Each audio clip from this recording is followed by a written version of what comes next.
একদিন জিবরিল আমিন, আল্লাহর নবীর সম্মানিত ফেরেশতা জিবরিল, ইয়া রব্বাল আলামিন, আপনি কোন কাজে সবচেয়ে বেশি খুশি হন? আপনাদের খারাপ লাগছে? আপনি কোন কাজে সবচেয়ে বেশি খুশি হন? আল্লাহ তাআলা বললেন, জিবরিল আমিন, আমার গোলামেরা যখন সাজদায় পড়ে, আমার কুদরতি কদমে গিয়ে যখন সাজদা করে, আমি আল্লাহ তাআলা শুধু নই, আমার আরশে আজিম সহ খুশি হয়ে যাই। কখন? যখন সাজদায় পড়ে। সম্মানিত ভাইয়ের আমার, হযরতে জিবরিল আমিন যখন শুনলেন আল্লাহ রাব্বুল আলামিন খুশি হয়ে যান, সাজদায় পড়ে গেলে আল্লাহ তাআলা সবচেয়ে বেশি খুশি হন। এটা শোনার পরে হযরতে জিবরিল আমিন একটুও বিলম্ব করলেন না। হযরতে জিবরিল আমিন সঙ্গে সঙ্গে আল্লাহ রাব্বুল আলামিনের কুদরতি কদমে সাজদায় অবনত হয়ে আল্লাহ রাব্বুল আলামিনের তাসবিহ তাহলিল পড়া শুরু করে দিলেন। মুহাদ্দিসরা বলেন, হযরতে জিবরিল আমিন সাজদায় পড়ে রইলেন। 1 বছর নয়, 2 বছর নয়, 100 বছর নয়, 200 বছর নয়। মুহাদ্দিসরা বলেন হযরতে জিবরিল আমিন 30 লক্ষ বছর একটানা 30 লক্ষ বছর আল্লাহ তাআলার কুদরতি কদমে সাজদায় পড়ে রইলেন। চিল্লায় বলেন সুবহানাল্লাহ। কয় বছর? 30 লক্ষ বছর আল্লাহর কুদরতি কদমে সাজদায় পড়ে রইলেন। 30 লক্ষ বছর যখন পার হয়ে গেল, হযরতে জিবরিল আমিন মাথা উঠালেন। মাথা উঠিয়ে আল্লাহ রাব্বুল আলামিনকে ডেকে বললেন, রব্বুল আলামিন, আমি 1 বছর নয়, 2 বছর নয়, 30 লক্ষ বছর তোমার কুদরতি কদমে সাজদা অবনত অবস্থায় ছিলাম। ইয়া রব্বাল আলামিন, আমি জানি আপনার কোনো মাখলুক এত লম্বা সময় সাজদায় পড়ে থাকতে পারে নাই। 30 লক্ষ বছর আপনার কোন সৃষ্টি, কোন গোলাম আপনাকে এত বড় সাজদা দিতে পারে নাই। কিন্তু আমি জিবরিল আমিন আপনাকে সবচেয়ে বড় লম্বা সাজদা দিয়ে আজকে সবচেয়ে বেশি আপনাকে আমি খুশি করে দিলাম। চিল্লায় বলেন সুবহানাল্লাহ। কারণ এত লম্বা সিজদা কেউ তো করে নাই, করেছে? পৃথিবীর কোন মানুষেরা 30 লক্ষ বছর ধরে সাজদা করার কোন সুযোগ আছে? এত বড় হায়াত আছে কারো? জিবরিল আমিন বললেন যে আমি এত লম্বা সাজদা করলাম রব্বুল আলামিন, তাহলে বোঝা গেল আমি সবচেয়ে বেশি খুশি করেছি আপনাকে, কারণ আমার চেয়ে বড় সাজদা কেউ দিতে। আপনারা কি কথা বুঝতেছেন আমার? আল্লাহ রাব্বুল আলামিন বললেন, জিবরিল আমিন, ও জিবরিল আমিন, তোমার ভুল ধারণা। সুবহানাল্লাহ। এটা তোমার ভুল ধারণা। তুমি ভেবেছ 30 লক্ষ বছর ধরে তুমি আমার কুদরতি কদমে সাজদায় পড়েছিলে, এই কারণে আমি আল্লাহ রাব্বুল আলামিন সবচেয়ে বেশি খুশি হয়েছি। না রে না জিবরিল আমিন, না না, আমি সবচেয়ে বেশি খুশি হই নাই। তোমার 30 লক্ষ বছর এরকম সাজদায় পড়েছিলে, 30 লক্ষ বছর না, 30 লক্ষ কোটি বছরও যদি তুমি সাজদায় পড়ে থাকো, এতে আমি সবচেয়ে বেশি খুশি হই না।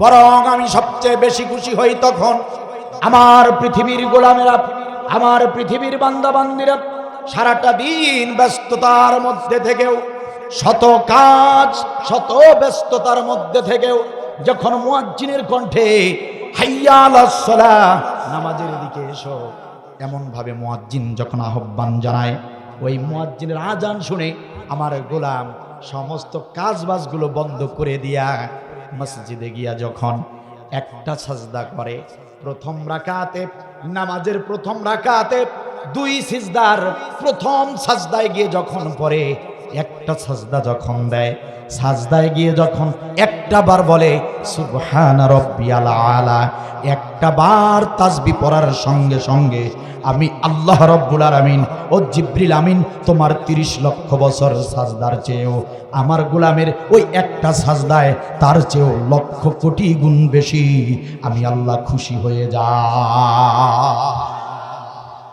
তুমি 30 লক্ষ বছর সাজদা করে আমাকে যতটুকু খুশি করেছো, আমার পৃথিবীর গোলামেরা শয়তানের প্ররোচনাকে, সমস্ত মত, সমস্ত পথ, সমস্ত অশ্লীলতা বাদ দিয়ে আমার গোলাম যখন সাজদায় একটা সাজদা পড়ে, একটা সাজদায় যখন পড়ে যায়, একবার যখন বলে সুবহানা রাব্বিয়াল আলা, আমি তখন তুমি 30 লক্ষ বছর সাজদা করলে যতটা খুশি হই তার চেয়ে লক্ষ কোটি গুণ বেশি খুশি হয়ে যায়। চিল্লা বল সুবহানাল্লাহ।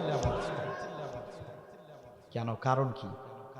কারণ হলো পৃথিবীর মানুষরা ওই সাজদায় না পড়ে ওই নামাজের সময় লুডু খেলতে পারত, কিন্তু বান্দা লুডু খেললো না। চায়ের দোকানে আড্ডা দিতে পারতো ওই সময়, কিন্তু চায়ের দোকানে আড্ডা দিল না। অনেকেই তো দিচ্ছে, দেয় না। গোলামেরা অনেকে অনেক কাজ করছে, ইউটিউব দেখছেন আমাদের সময়, কিন্তু যে গোলামটা সব কিছু বন্ধ করে দিয়ে যখন আল্লাহর কুদরতি কদমে যখন সাজদায় পড়ে যায়, আল্লাহ বলেন তখন আমি সবচেয়ে বেশি খুশি হয়ে যাই। কারণ এই বান্দার সুযোগ ছিল, অনেক খারাপ কাজ করার সুযোগ ছিল, কথা বলেন না কেন, আড্ডা দেওয়ার সুযোগ ছিল, অশ্লীলতা করার সুযোগ ছিল, সব বাদ দিয়ে বান্দা আমাকে সাজদা দিতে এসেছে। সুবহানাল্লাহ বলবেন না? তাহলে সাজদার গুরুত্ব, মর্যাদা আল্লাহর কাছে কম না বেশি? আওয়াজ দিয়ে বলতে হবে কম না বেশি? তাহলে বোঝা গেল যারা সাজদার পক্ষে তারা আল্লাহর রসুলের পক্ষে, আর যারা সাজদার বিপক্ষে তারা আল্লাহর রসুলের বিপক্ষে। ঠিক কিনা বলে? আপনারা জানেন প্রায় 16টি বছর বাংলাদেশের বিভিন্ন ভার্সিটিগুলোতে ছাত্রলীগ নামের সন্ত্রাসী লীগের কারণে আমাদের মুসলমান ভাইয়ের, মুসলমান মায়ের সন্তানেরা, ভার্সিটির নামাজি ছাত্ররা 5 ওয়াক্ত নামাজ মসজিদে গিয়ে পড়তে পারত না। এই নিষিদ্ধ সংগঠন, ছাত্র সংগঠনের নামের এই সন্ত্রাসী লীগ কয়েকদিন আগে যাদেরকে নিষিদ্ধ করা হয়েছে, ভাইয়েরা আমার, এরা সারা রাত মাল পানি খেয়ে কাল হয়ে থাকতো, আর ফজরের সময় হোস্টেলগুলোর গেটে এসে লুকিয়ে লুকিয়ে দাঁড়িয়ে দেখত কোন কোন ছাত্র ফজরের নামাজে মসজিদে যায়। তাদের লিস্ট করত, লিস্ট করে করে তাদেরকে মিথ্যা মামলায় অথবা নির্যাতনে অথবা তাদেরকে হত্যা করে ফেলত। এর সবচেয়ে বড় প্রমাণ আপনারা দেখেছেন, আপনারা নিশ্চয়ই ভুলে যান নাই, বুয়েটের মেধাবী ছাত্র আবরার ফাহাদ। বুয়েটের মেধাবী ছাত্র আবরার ফাহাদের কি অপরাধ ছিল? ওর অপরাধ ছিল ও 5 ওয়াক্ত নামাজি একটা ছাত্র ছিল। ওর অপরাধ ছিল ও ভার্সিটিতে বুয়েটে পড়া একটা ছাত্র, অথচ সে নেশা পানি পান করতো না, ও বিড়ি সিগারেট খেত না। ওর অপরাধ ছিল ও প্রেম প্রীতির পিছনে, মেয়েদের পিছনে ছুটতো না। ওর অপরাধ ছিল ও ছিল ওখানকার একজন নামাজি, একজন মেধাবী ছাত্র। তাকে এই নামাজি হওয়ার কারণে, ভালো একজন ছাত্র হবার কারণে ছাত্রলীগের সন্ত্রাসীরা ওকে শিবিরের নেতা হিসেবে, শিবিরের কর্মী হিসেবে তাকে চিহ্নিত করে কয়েকজন মিলে তাকে হত্যা করেছে হোস্টেলে। কথা বলেন ঠিক কিনা? এই নিষিদ্ধ সংগঠন, এই সন্ত্রাসী লীগের ছেলেরা শুধু তাই নয়, একের পর এক অসংখ্য ছাত্রদেরকে ওরা হত্যা করেছে। ওরা হোস্টেলের মসজিদগুলোর মাইকের আজান বন্ধ করে দিয়েছে। মাইকের ফজরের আজানে নাকি ওদের ঘুম ভেঙে যায়। এই ডিস্টার্বের কারণে বিশ্ববিদ্যালয়ের মসজিদের মাইকগুলোকে বন্ধ রাখা হয়েছিল ফজরের নামাজে। সম্মানিত ভাইয়েরা, স্পষ্ট বোঝা যায় ওরা সাজদার পক্ষের লোক ছিল না, ওরা সাজদার বিপক্ষের লোক ছিল। কথা বলেন ঠিক কিনা? সম্মানিত ভাইয়েরা আমার, তাহলে স্পষ্ট বোঝা গেল যারা সাজদার বিপক্ষে তারা হচ্ছে জালিম, আর ওই জালিমরা যারা সাজদা দিত তাদের উপরে নির্যাতন চালাতো। ঠিক কিনা বল? আমাদের এই বাংলাদেশের হক্কানি আলেম যারা দিনের বেলায় রাজপথে দাঁড়িয়ে দিন কায়েমের আন্দোলন করতেন, রাজপথে দাঁড়িয়ে যারা দিন কায়েমের মিছিল করতেন, আর রাত যখন গভীর হয়ে যেত ওই নেতারা তাহাজ্জুদের জায়নামাজে পড়ে আল্লাহকে সাজদা করতেন আর চোখের পানি ফেলতেন। সেই তাহাজ্জুদ পড়া, সেই তাহাজ্জুদ গুজারি ইসলামী আন্দোলনের সবচেয়ে বড় বড় হক্কানি নেতাদেরকে ওরা এক এক করে মানবতা বিরোধীর লেবেল লাগিয়ে অন্যায়ভাবে হত্যা করেছে, ঠিক কিনা বলেন? ওরা হচ্ছে সেই সাজদা বিরোধী, আল্লাহ বিরোধী সেই দলের লোক যারা শুধু আলেমদেরকেই হত্যা করে নাই, যারা শুধু আলেমদেরকেই নির্যাতন করে নাই, বরং আলেমদের চোখের মণি, আলেমদের কলিজার টুকরা, আলেমদের আলেম আল্লামা সাঈদী রাহমাতুল্লাহ আলাইহিকে নাটকীয়তার মধ্য দিয়ে মেডিকেল ক্লিন করে ইনজেকশন পুশ করে অন্যায়ভাবে হত্যা করেছে, ঠিক কিনা বলেন? আজকে শিবগঞ্জ মুসলমানদেরকে বলে যেতে চাই, সম্মানিত ভাইয়েরা, আমাদের কাজ শেষ হয়ে যায় নাই, বরং আমাদের কাজ নতুন করে শুরু হয়েছে। আমরা আমাদের কাজ করতেই থাকব যতদিন না আল্লামা সাঈদী হত্যার বিচার বাংলার জমিনে না হচ্ছে, যতদিন না ওই জালিম লেডিস ফেরাউন বাংলার জমিনে না আসছে, যতদিন সাঈদী হত্যার বিচার না হচ্ছে, ততদিন আমরা আমাদের কাজ বন্ধ করব না, আমাদের কাজ বন্ধ করব না। কারা কারা রাজি আছো? দুহাত তুলে বলতে।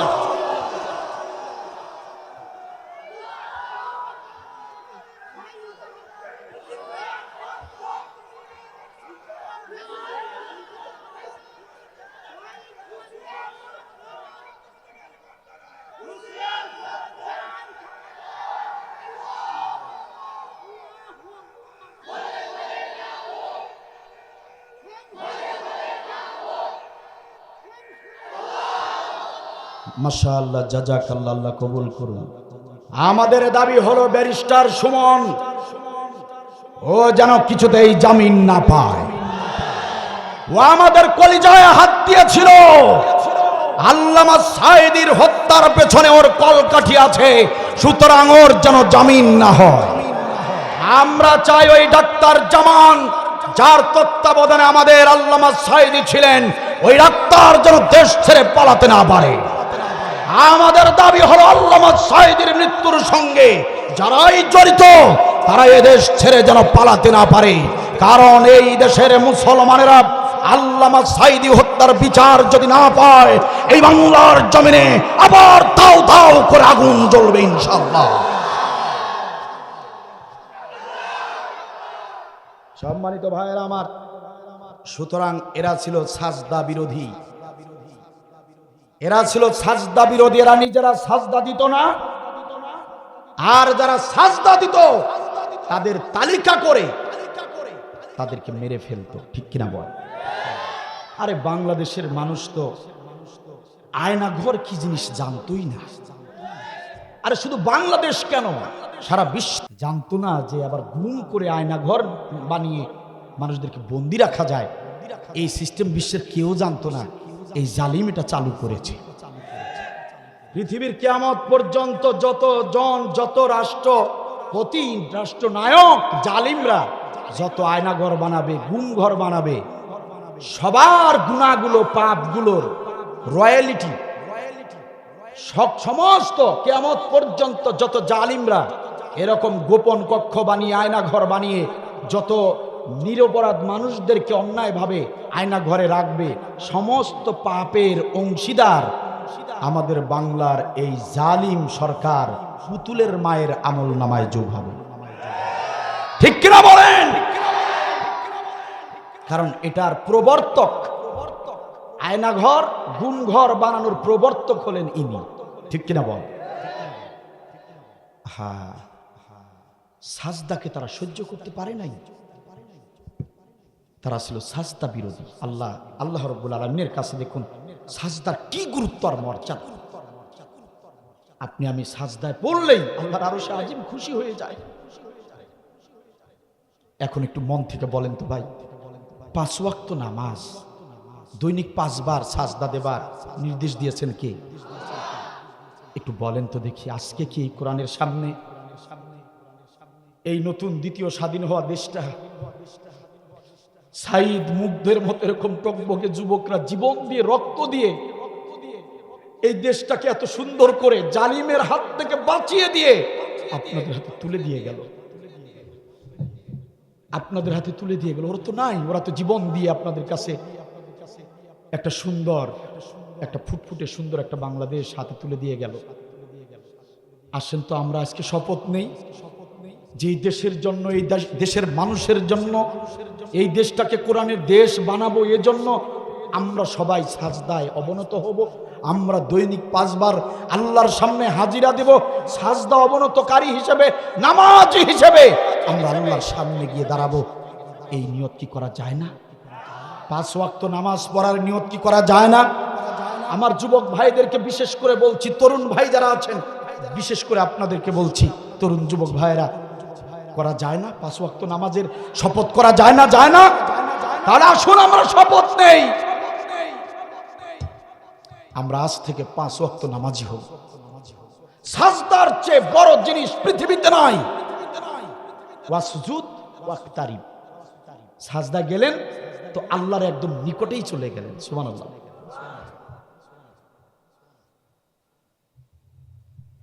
সম্মানিত ভাইয়েরা আমার, আপনাদের খারাপ লাগছে মনে হয়? মিস্টার আবু জাহেল, মক্কার জমিনের জালিম সরকার রাজনৈতিক কেন্দ্রীয় কার্যালয়ে মিটিং অবস্থায়, বৈঠক অবস্থায় মিস্টার আবু জাহেলের কাছে তার কর্মীরা, বিভিন্ন অঞ্চলের নেতা কর্মী আবু জাহেলের কাছে অভিযোগ নিয়ে এসেছে। মিস্টার আবু জাহেল, আমাদের লিডার আবু জাহেল, আমরা শুনতে পেলাম আব্দুল্লাহর বেটা মুহাম্মদ, বলেন সাল্লাল্লাহু আলাইহি ওয়াসাল্লাম, আপনার ভাতিজা আব্দুল্লাহর বেটা মুহাম্মদ নাকি কাবা চত্বরে দাঁড়িয়ে কিবলামুখী হয়ে এক আল্লাহর তৌহিদের একত্ববাদ ঘোষণা করে এক আল্লাহ, এক খোদার কুদরতি কদমে সাজদা করে। আমরা শুনেছি, আমাদের কাছে রিপোর্ট এসেছে, এই মক্কার জমিনে আব্দুল্লাহর বেটা মুহাম্মদ কত বড় কলিজা তার, বাপ দাদা 14 গোষ্ঠীর ধর্মের বুকে লাথি মেরে এক আল্লাহর ইসলাম নামের ধর্মের প্রচার শুরু করেছে। সেটা তো করছেই। আবার আপনি আবু জেহেল ক্ষমতায় থাকা অবস্থায় আপনারই রাজধানী, আপনারই শহর কাবার চত্বরে দাঁড়িয়ে কেবলামুখী হয়ে এক আল্লাহর সাজদা করে। এটা কিছুতেই মেনে নেওয়া যায় না। প্রকাশ্যে আপনার ভাতিজা এক আল্লাহকে সাজদা করবে আর আমরা বসে বসে আঙ্গুল চুষবো, এটা হতে পারে না। ও মক্কার আবু জাহেল, আমাদের সর্দার, ও আমাদের নেতা, আপনাকে অবশ্যই একটা পদক্ষেপ নিতে হবে যেন আব্দুল্লাহর বেটা মুহাম্মদ আর কখনোই মানুষের সামনে এক আল্লাহর কুদরতি কদমে সাজদা দিতে না পারে। আবু জাহেল ডাকতে বলে, আমার নেতা কর্মীরা শোনো, আব্দুল্লাহর বেটা মুহাম্মদ যদি আল্লাহর কুদরতি কদমে সাজদায় অবনত হয় আর আমি আবু জাহেলের চোখের সামনে যদি পড়ে যায়, আমি আব্দুল্লাহর বেটা মুহাম্মদকে যদি সাজদা অবনত অবস্থায় যদি কোথাও পেয়ে যাই, ও আমার দলের নেতা কর্মীরা তোমাদেরকে কথা দিচ্ছি, ওয়াদা করছি, আমার সামনে যদি সাজদা অবনত অবস্থায় ভাতিজাকে কখনো পাই, তোমাদেরকে কথা দিলাম ওই ভাতিজার সাজদা দেয়া মাথাটা আর আমি উপরে তুলতে দেব না। ভাতিজা মুহাম্মদের মাথাটা আমি জমিনের সঙ্গে মিশিয়ে দেব। নাউজুবিল্লাহ বলবেন না? আব্দুল্লাহর বেটা মুহাম্মদের যদি সাজদা অবনত অবস্থা আমি কখনো পাই, তাহলে তার মাথাটা আমি ওই জমিনেই পুঁতে দিই। ওয়াদা, এটা আমার কথা। আবু জাহেল এই কথা দেবার পর, এই ওয়াদা করার পর কয়েকদিনের মধ্যেই 4-5 জন কর্মী সহ কাবার পাশ দিয়ে হেঁটে যাচ্ছে। হঠাৎ করে সবার নজরে পড়ে গেল আপনার আমার নবী মুহাম্মদ সাল্লাল্লাহু আলাইহি ওয়াসাল্লাম তিনি সাজদায় পড়ে আছেন, সালাত আদায় করছেন। সুবহানাল্লাহ। আবু জাহেলের চোখে পড়ে গেল। আবু জাহেল ডানে একবার তাকায়, বামে একবার তাকায়, কর্মীরা সাথে আছে। আবু জাহেল দেখতেছে যে আমার কর্মীরা দেখছে কিনা, তাকিয়ে দেখে কর্মীরাও তাকিয়ে আছে মুহাম্মদ সাল্লাল্লাহু আলাইহি ওয়াসাল্লামের দিকে, সালাত আদায় করছে, সাজদা অবনত অবস্থায় আছে। আবু জাহেল ভাবলো, আমি তো কয়েকদিন আগে এদেরকে কথা দিয়েছিলাম যে ভাতিজাকে যদি সাজদা অবনত অবস্থায় পাই তাহলে তার মাথা আমি আর উপরে তুলতে দেব না, আমি তাকে খতম করে দেব। তো আজকে তো হাতে নাতে কর্মীদের সামনে এই দৃশ্য চোখে পড়ে গেল।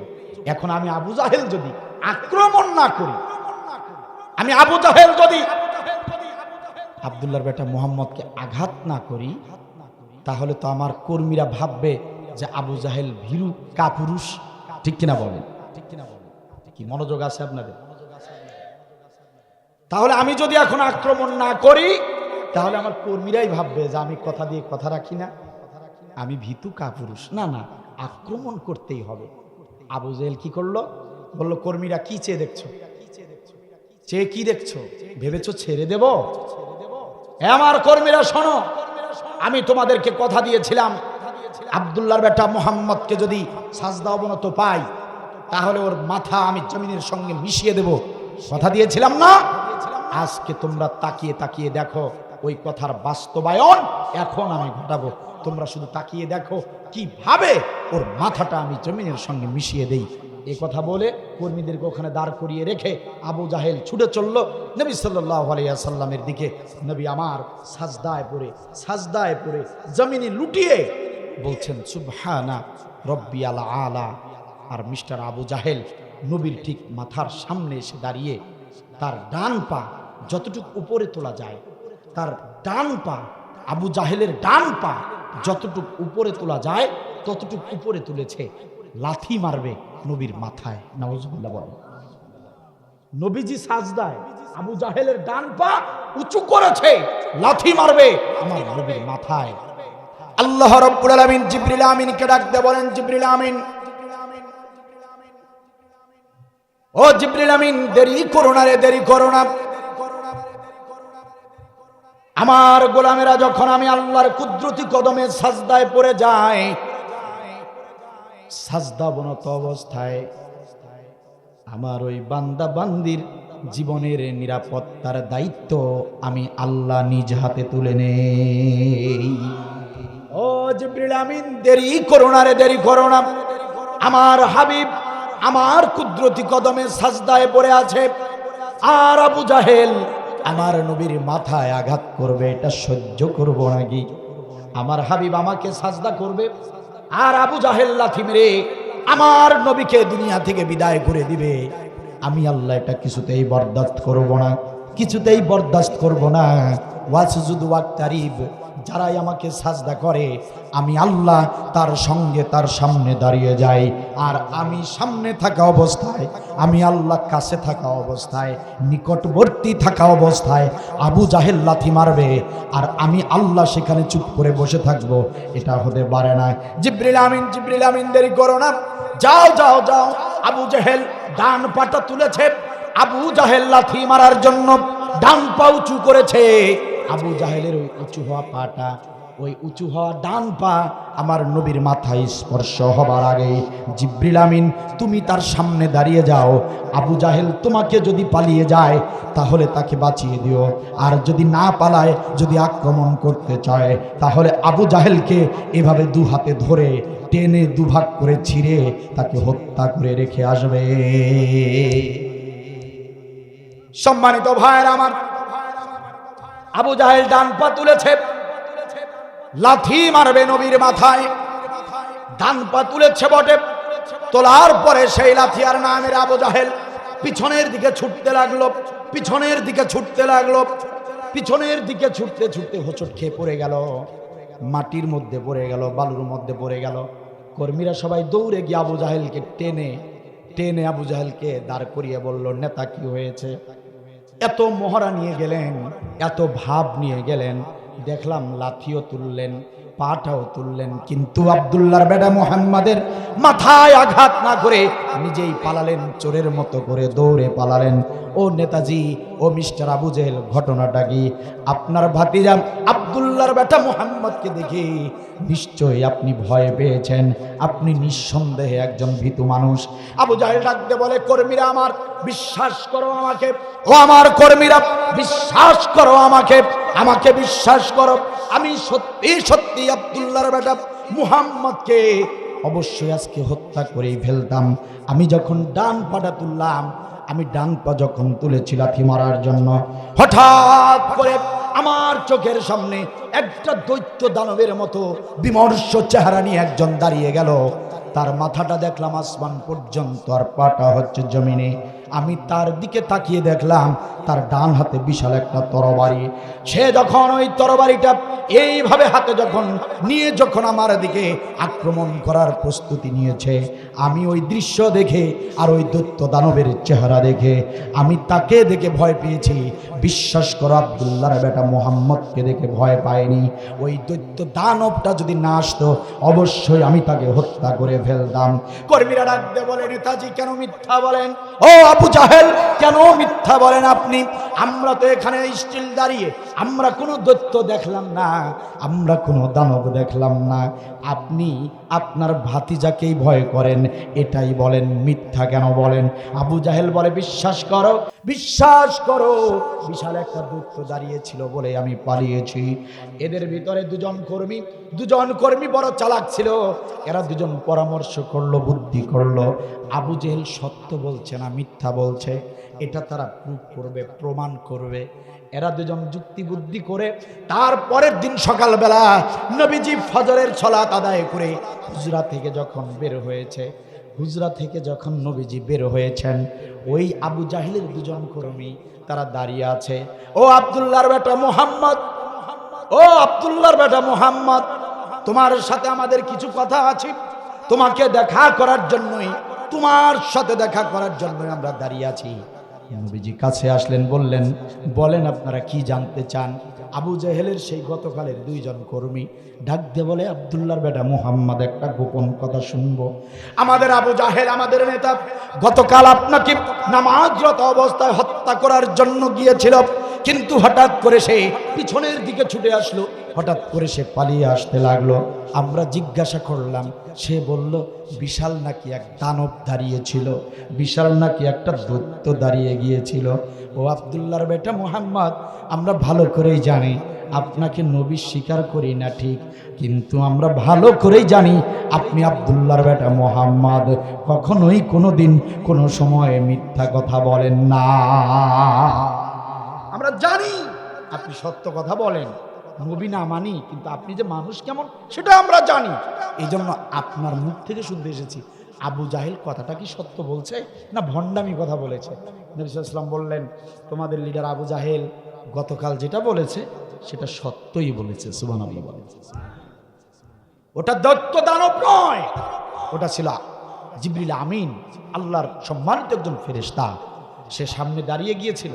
তোমাদের নেতা যদি পিছনে না পালাতো, তাহলে জিবরিল আমিন তোমার নেতাকে গতকালই কুরবানি করে দিত। সুবহানাল্লাহ বলেন না? কিন্তু তোমাদের নেতার কপাল ভালো, পিছনের দিকে দিছে এক দৌড়। তা জালিম যারা, সাজদার বিপক্ষে যারা, তারা এইভাবেই পালায়। কথা বলেন না কেন? তারা এভাবেই পালায়, কিন্তু বক্তব্যে কয় হাসিনা পালায় না। কথা বলেন না কেন? হাসিনা পালায় না। আজকে জাতি জেনে গেল কারা পালায় আর কারা পালায় না। ঠিক কিনা বলেন? পালিয়েছে পালিয়েছে, আবার বলে যে চট করে ঢুকে পড়বে, কাছেই আসি চট করে ঢুকে পড়বে। আমরা জানি তোমার জ্ঞান থাকতে, হুঁশ থাকতে তুমি এই বাংলার জমিনে চট করে ঢুকবা না। কারণ চট করে তুমি ঢুকলে তোমার চেয়ে আমাদের লাভ বেশি। কথা বলে না, কথা বলে না। আমাদের দরকার তো, উনাকে দরকার, উনাকে দরকার। আমরা চাই যে উনি ঢুকুক।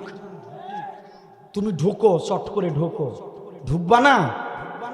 তুমি চট করে না ঢুকলেও আমরা একদিন তোমাকে চট করে ইন্ডিয়া থেকে বাংলাদেশে নিয়ে আসবো ইনশাআল্লাহ।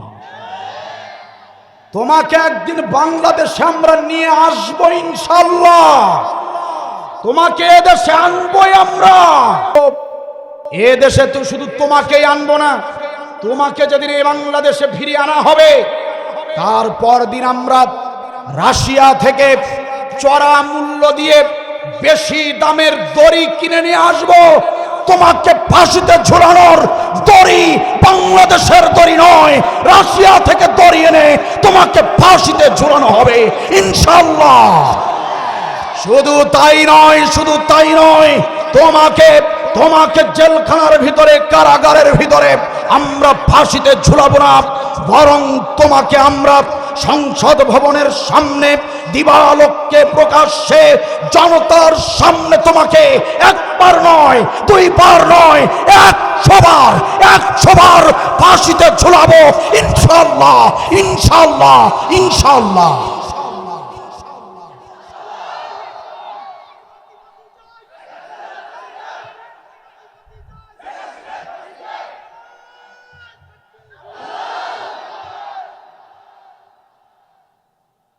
পালায় না, পালাই না, আসো একবার দেশে। তুমি না আসলে আমরা নিয়ে আসবো। তুমি যেমন 50 বছরের পূর্বের একটা ইস্যু তুলে নিয়ে, মুক্তিযুদ্ধের একটা ইস্যু তুলে নিয়ে নিরপরাধ আলেমদেরকে রাজাকার বানিয়ে, মানবতা বিরোধী বানিয়ে, মিথ্যা সাক্ষী, মিথ্যা প্রহসনের রায় দিয়ে তুমি যদি ফাঁসিতে ঝুলাতে পারো অন্যায় ভাবে, তাহলে আমরা ন্যায় ভাবে কেন পারবো না?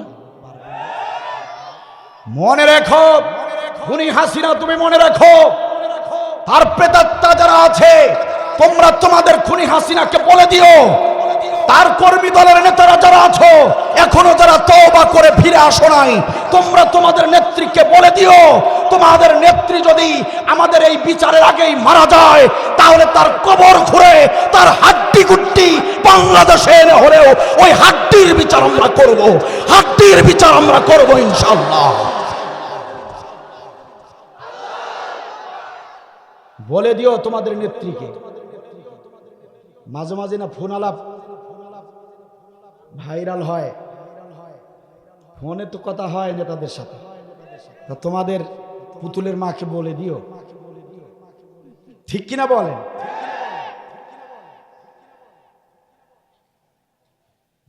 কি জালিমের জালিম রে ভাই। কাউয়া কাদের, উনি এখন গাছের ডালে ডালে, যার পরিচয় যেটা, বুঝেন নাই? চিন্তার কোনো কারণ নাই, একটু সময় দেন, দেশটাকে কোরআনের দেশ বানায় দেন, এরপরে আমরা ভাত ছিটায়া দেব। ভাত ছিটায়া দিলেই গাছের কাউয়া নিচে নেমে আসবে, তখনই ধরে ফেলব, ঠিক কিনা বলেন? ওরা ছাত্র মেরে চেয়েছিল থাকতে ক্ষমতায়, ওরা আলেম মেরে চেয়েছিল থাকতে ক্ষমতায়, থাকিতে পারে নাই, আলেমরা পালায় না, জালেম পালায়। আলেমরা তো পালায় না, জালেম পালায়, ঠিক কিনা বলেন?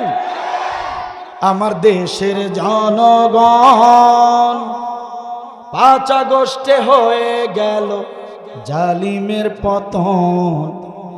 আমার দেশের জনগণ 5 আগস্টে হয়ে গেল জালিমের পতন। ওরা ছাত্র মেরে চেয়েছিল থাকতে ক্ষমতায়, ওরা আলেম মেরে চেয়েছিল থাকতে ক্ষমতায়, থাকিতে পারে নাই, আলেমরা পালায় না, জালেম পালায়। আলেমরা তো পালায় না, জালেম পালায়।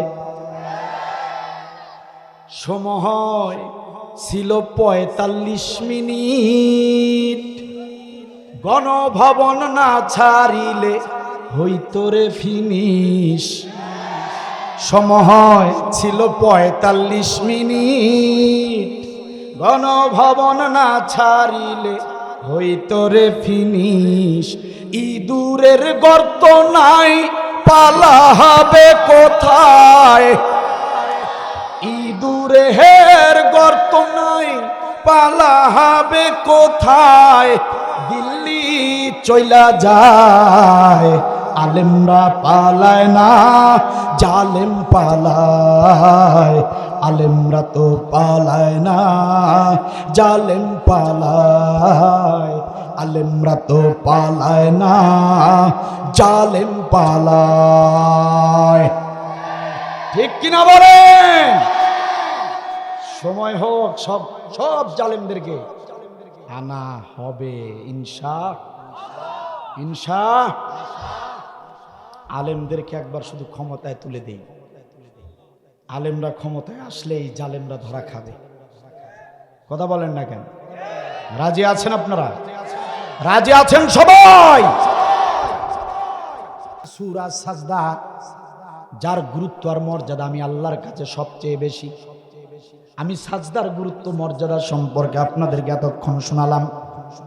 এখন আসুন মূল আলোচনায় 10টা মিনিট 15টা মিনিট কথা বলবো ইনশাআল্লাহ তাআলা। মূল আলোচনায় 10টা থেকে 15টা মিনিট কথা বলবো। এখন কষ্ট হবে নাকি?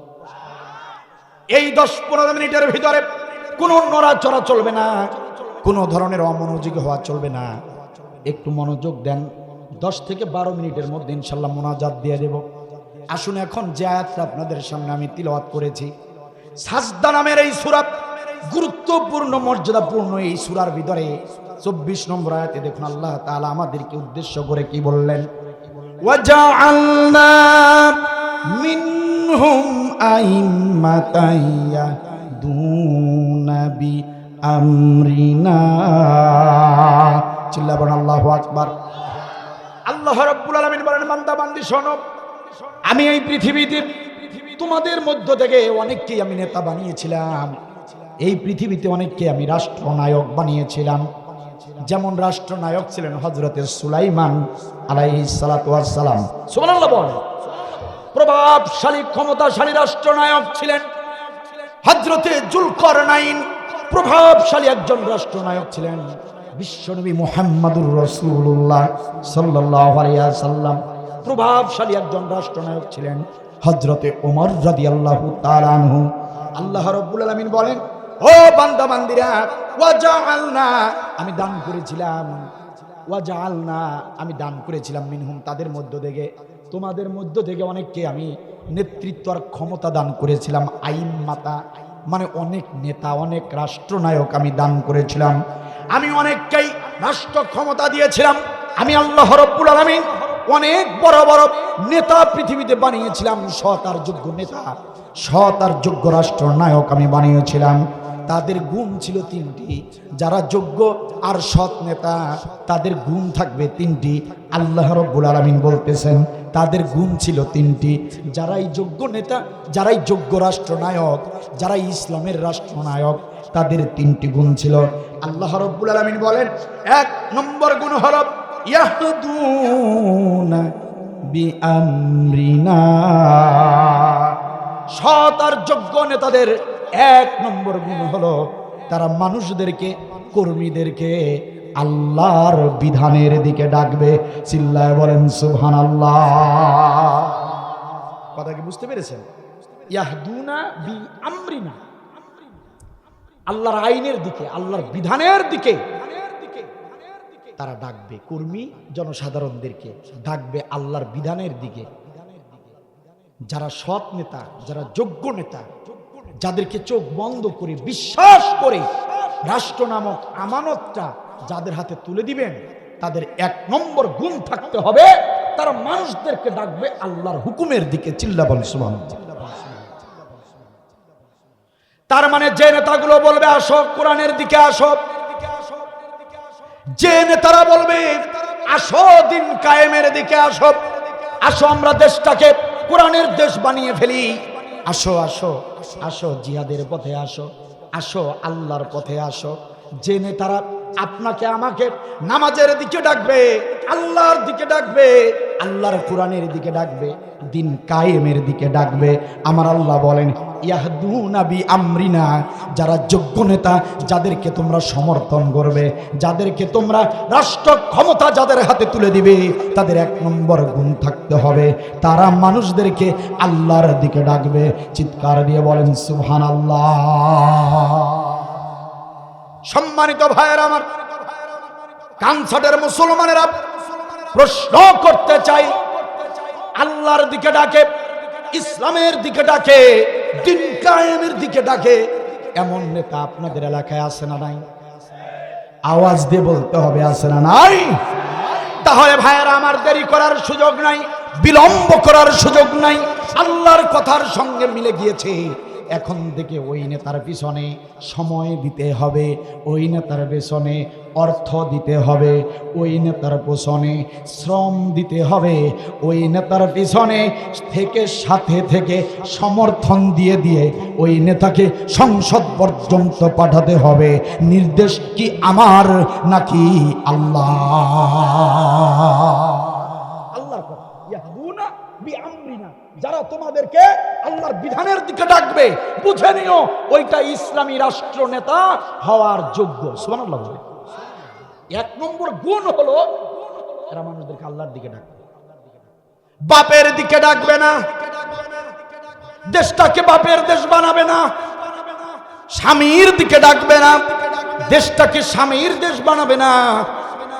তোমাদেরকে যারা ডাকবে আল্লাহর দিকে, আল্লাহর কোরআনের দিকে, আল্লাহর বিধানের দিকে, তখন তোমরা বুঝে নিও উনি তোমাদের যোগ্য নেতা। সুবহানাল্লাহ, সুবহানাল্লাহ বলেন না?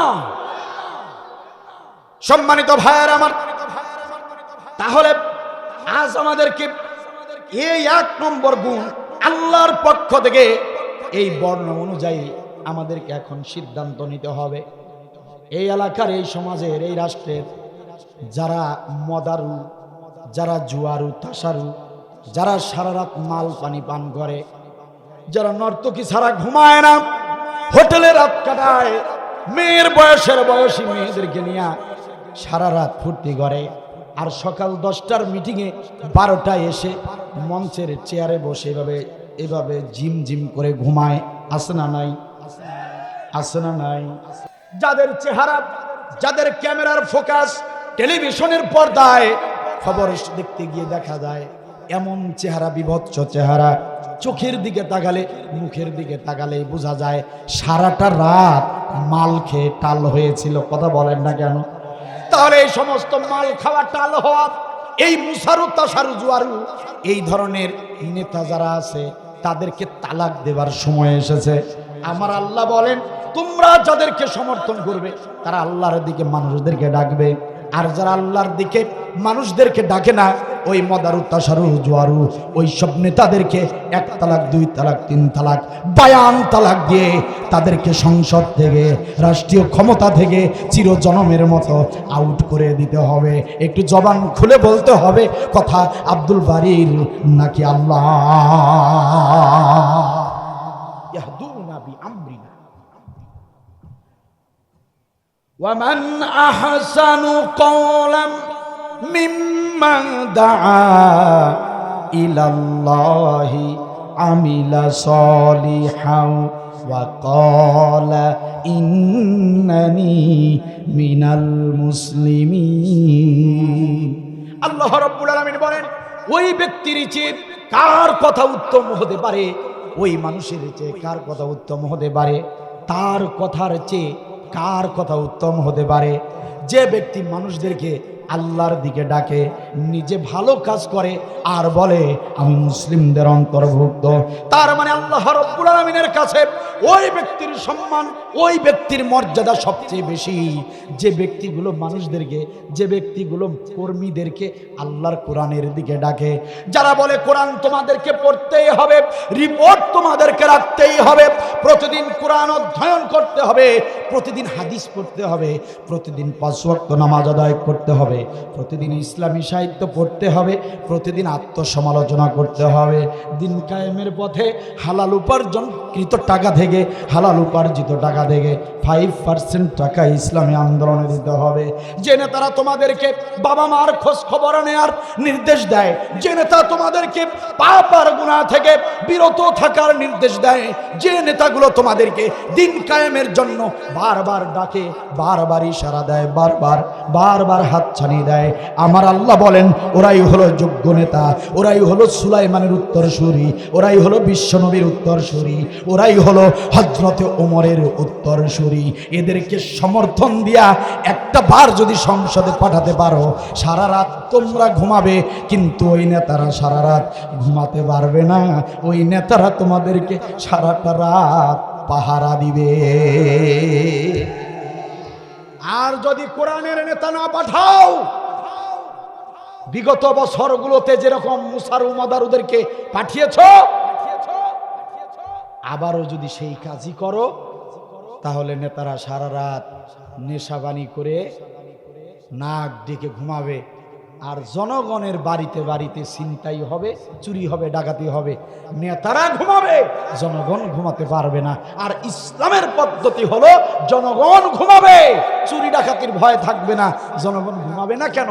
জনগণ জেগে থাকবে না, সবাই নাক ডেকে ঘুমাবে, কারণ চুরি থাকবে না, ডাকাতি থাকবে না, ছিনতাই থাকবে না, রাহাজানি থাকবে না, জনগণ 100 ঘুম দেবে। কিন্তু ওই জনগণের নেতারা হবে আবু বকর, ওই জনগণের নেতারা হবে ওমর, যারা আল্লাহর পথে মানুষদেরকে ডেকেছে, তাদেরকে যদি এভাবে নেতা বানান, ওরা ওমরের মতো, ওরা আবু বকরের মতো সারা রাত ডিউটি করবে, দায়িত্ব পালন করবে। একবার ফোন দিবে র্যাব বাহিনীর প্রধানের কাছে, একবার ফোন দিবে পুলিশ বাহিনীর কাছে, একবার ফোন দিবে বিজিবি বাহিনীর কাছে, তোমরা কোথায় আছো, কে কোথায় আছো, কে কোন দায়িত্ব পালন করছো, সাবধান সাবধান, দায়িত্ব ভালো করে পালন করতে বলো। তোমার অধিস্তন যারা আছে তাদেরকে ভালো সজাগ থাকতে বলো, চুরি যেন না হয়, রাতের বেলা যেন কোনো ছিনতাই না হয়, কানসাক বাজারে মোবাইলের দোকানে যেন মোবাইল চুরি না হয়, এরকম কোনো ধরনের ধর্ষণ যেন না হয়। তারা সারা রাত ছটফট করবে, আর বিভিন্ন সেক্টরের দায়িত্বশীলদেরকে ফোন করে সোচ্চার করে দিবে, ভালো করে দায়িত্ব পালন করার ব্যাপারে নির্দেশনা দিয়ে দিয়ে রাতটা কাটিয়ে দিবে। চিল্লাবেন আল্লাহু আকবার। এরা হলো ইসলামের নেতা। হযরত ওমর তার স্ত্রীকে প্রতি রাতে ডাক দিয়ে বলতেন, প্রাণের বিবিরে, যদি রান্না করে থাকো, খাবার পানি যদি কিছু থাকে আমার সামনে এনে দাও, রাত হয়ে যাচ্ছে, আমি খেয়ে আমার ডিউটি পালন করতে যাব। সুবহানাল্লাহ বলে। রাতের খাবার শেষ করে হযরত ওমর বলতেন, প্রাণের বিবি, যাও যাও আমার হাতের তরবারিটা আনো। বিবি তার হাতের তরবারিটা এনে হযরত ওমরের হাতে দিতেন। হযরত ওমর তরবারি হাতে নিয়ে ডাক দিয়ে বলতো, প্রাণের বিবি আমার, মনে কষ্ট নিও না, লক্ষ্মী বউ আমার, মনে কষ্ট নিও না। এই যে খাবার পরে কথা ছিল, স্বামী খাবার পর স্ত্রীর সঙ্গে এক বিছানায় শুয়ে পড়বে, কত ভালো মন্দ, কত ধরনের গল্প করবে, গুজব করবে, ঠিক কিনা বলে? কিন্তু প্রাণের বিবি আমার, কিন্তু আমি খাবার পরে তোমাকে সময় দিতে পারছি না। প্রাণের বিবি আমার, আমি জনগণের কাছে যেতে চাই। প্রাণের বিবি, আমি শুধু তোমার না, আমি এখন আর শুধু তোমার না, আমি শুধু তোমার না, আমি হযরতে ওমর, অর্ধ জাহানের জনসাধারণের, আমি শুধু তোমার না, আমি জনগণেরও যেমন তোমারও তেমন। এজন্য আগে জনগণের হক আদায় করব, আগে সারাটা রাত জনগণকে পাহারা দিব, জনগণের নিরাপত্তা নিশ্চিত করব, জনগণের নিরাপত্তা নিশ্চিত করব, জনগণের হক আদায় করব, তারপর শেষ রাতে এসে আমি আমার বিবির হক আদায় করব। চিল্লায় বলেন সুবহানাল্লাহ। ইসলামী নেতা প্রথমে জনগণের হক আদায় করবে, তারপর স্ত্রীর হক আদায় করবে। এটা হলো ইসলামের নেতার বৈশিষ্ট্য, এটা হলো আল্লাহর দেয়া নির্বাচিত নেতাদের বৈশিষ্ট্য। আর কুত্তা নেতার বৈশিষ্ট্য হলো ওরা জনগণের নিরাপত্তা নিশ্চিত নিয়ে চিন্তা নাই, ওরা আগে নিজেদের যৌন নিরাপত্তা নিশ্চিত করবে। কথা বলে না কেন মুসলমান? পার্থক্য বুঝতে হবে। এ জাতি কবে বুঝবে? এই জাতি কবে বুঝবে? নামাজ পড়েন 5 ওয়াক্ত, বছর বছর উমরা যান, সৌদি আরবের খেজুর এনে গ্রাম শুদ্ধা বিলান। এত বড় হাজি আপনি, এত বড় নামাজি আপনি, লজ্জা করে না যখন মদারু তাসরু মার্কা ইসলাম বিরোধী এরকম নেতাকে যখন চির মেরে যখন সংসদে পাঠান? লজ্জা করে না? কিসের নামাজি আপনি আর কিসের হাজি আপনি? আপনার নামাজ আর হজ নিয়ে কাল হাসরের ময়দানে পুতুলের মায়ের পিছনের কাতারে দাঁড়িয়ে জাহান্নামে যেতে হবে, বাঁচার উপায় না। আপনি নামাজ পড়েন আল্লাহর হুকুম, আল্লাহর আইন মেনে, কিন্তু নেতা নির্বাচনের বেলায় তখন আপনার পিছনে শয়তানে লারে। নামাজ রোজা হজ যাকাত এগুলোতে আল্লাহর আইন মানুন, আর আপনি নির্বাচনের নেতা নির্বাচিত করার বেলায় তখন ইসলামের কথা মনে থাকে না, বন্ডামি করার জায়গা পাও না। নামাজ যে আল্লাহর হুকুমে হয়, প্রত্যেকটা কাজও আল্লাহর হুকুম মতো করতে হবে আমাদেরকে। রাজি আছেন? রাজি আছেন? একটা হাদিস বলেই বিদায় নিচ্ছি, ইনশাআল্লাহ কথা হবে যদি আবার কোনদিন দেখা হয়। রাসূলুল্লাহ সাল্লাল্লাহু আলাইহি ওয়াসাল্লাম বলেছেন, বিনা হিসাবে 6 শ্রেণীর মানুষ জাহান্নামে চলে যাবে। দুঃখজনক হলেও সত্য, এরা মুসলমান। 6 শ্রেণীর মুসলমান বিনা হিসাবে জাহান্নামে চলে যাবে। সাহাবীরা বললেন, তারা কারা? নবী বলেন, 1 নম্বর রাজুলুন ফারিকুল জামাত, যে ব্যক্তি ইসলামী দল করে নাই, বিনা হিসাবে জাহান্নামে যাবে। নাউজুবিল্লাহ বলবেন না? অনেকেই বলেন বাপ দাদারা আগে থেকে ওই দল করেছে, বাপ দাদারাও গু খাইছে, আপনিও খাইতে থাকেন। কথা বলেন না কেন? তোমার বাপ দাদা ভুল করেছে, তুমি ভুল করতে পারো না। তোমাকে কোরআন দেখে বুঝে শুনে তোমাকে কাজ করতে হবে, ডিসাইড করতে হবে। কারণ হাসরের ময়দানে তোমার পাপের বোঝা তোমার বাপ দাদা নেবে না, তোমার বাপ দাদা নেবে না, তোমার বাপ দাদা সুপারিশ করার সাহসও পাবে না। কিসের বাপ দাদা ভোট দিছে দেখে তোমাকে ভোট দিতে হবে? রাসূল বলেছেন, তোমার আর কোনো পাপের দরকার নাই, জাহান্নামে যাবার জন্য তোমার আর কোনো অপরাধের দরকার হবে না। একটা অপরাধ থাকলে সেটা হলো তুমি ইসলামী দল করো নাই, ইসলামী নেতা চাও নাই, ইসলামী নেতার আনুগত্য করো নাই, তুমি মদারু তাসারু জুয়ারু মুসারু নেতার আনুগত্য করেছো, মানুষের তৈরি করা দল করেছো। এই কারণেই বিনা হিসাবে জাহান্নামে যেতে হবে। চিল্লাবো নাউজুবিল্লাহ। আপনাদের কারো সাথে আমার শত্রুতা নাই, কারো অন্তরে কারো মনে আঘাত দেবার জন্য আমি আব্দুল বারী এখানে আসি নাই। ভাইয়েরা আমার, ও আওয়ামী লীগের ভাইয়েরা যারা আছেন, আমার কথা যারা শুনতে পাচ্ছেন মনোযোগ দিয়ে শোনেন। বিএনপির ভাইয়েরা যারা আছেন শোনেন। বিভিন্ন দলের নেতা কর্মী যারা আছেন, কাছে থাকেন আর দূরে থাকেন, আমার এই কথাগুলো যদি আপনার কান পর্যন্ত যায়, একটুখানি মনোযোগ দিয়ে শোনেন। এই যে আমরা বসে আছি, এই বসা থেকে সোজা হয়ে দাঁড়াতে পারবো এটার কোনো গ্যারান্টি আমাদের কারো কাছে নাই। এই যে অন্ধকারাচ্ছন্ন এই রাতটা কাটিয়ে সকালবেলা নতুন সূর্যটা দেখতে পারবো, এটার গ্যারান্টি ওয়ারেন্টি আমরা কেউ দিতে পারি না। হতে পারে আজকের এই রাতটাই আপনার আমার জীবনের শেষ রাত, জীবনের শেষ আলোচনা হিসেবে, জীবনের শেষ ওয়াজ হিসেবে 2টা মিনিট আমার কথা শুনে যান আমার ভাইরা, একান্ত আপনজনেরা আমার। মানলে মানবেন, না মানলে না মানবেন, তাতে আমার কোনো যায় আসে না। আমার দায়িত্বই শুধু কোরআনের হক কথাটা আপনাদের কান পর্যন্ত পৌঁছে দেয়া। আপনাদের কান পর্যন্ত পৌঁছে দিচ্ছি, মনোযোগ দিয়ে শোনেন। এতদিন আওয়ামী লীগ করেছেন, বিএনপি করেছেন, জাসদ করেছেন, বাসদ করেছেন, মানুষের তৈরি করা মতবাদের দল করেছেন, মানুষের তৈরি করা গঠনতন্ত্রের দল করেছেন। যদি বিশ্বাস না হয়, আপনি আপনার অ্যান্ড্রয়েড ফোনে গুগলে গিয়ে আপনার দলের গঠনতন্ত্রের নামটা, গঠনতন্ত্রটা জানতে চান, গুগলের ভিতরে আপনার দলের গঠনতন্ত্র পুরো লেখা চলে আসবে, পড়ে দেখুন। যদি আপনার দলটা মানুষের তৈরি গঠনতন্ত্রের দল হয়, যদি আপনার দলটা ইসলামী দল না হয়, ওয়াল্লাহি আল্লাহ নামের কসম করে বলে যাই, আল্লাহর কিতাব আমার হাতে আছে আমার ভাইয়েরা, যদি আপনার দলটা ইসলামী দল না হয়, আপনি যত বড় আমলদারি হন না কেন, ইসলামী দল করেন নাই, এই অপরাধে কাল হাসরের ময়দানে ধরা খেয়ে যাবেন, আসামি হয়ে যাবেন, জাহান্নাম ছাড়া বাঁচার কোনো উপায় থাকবে না।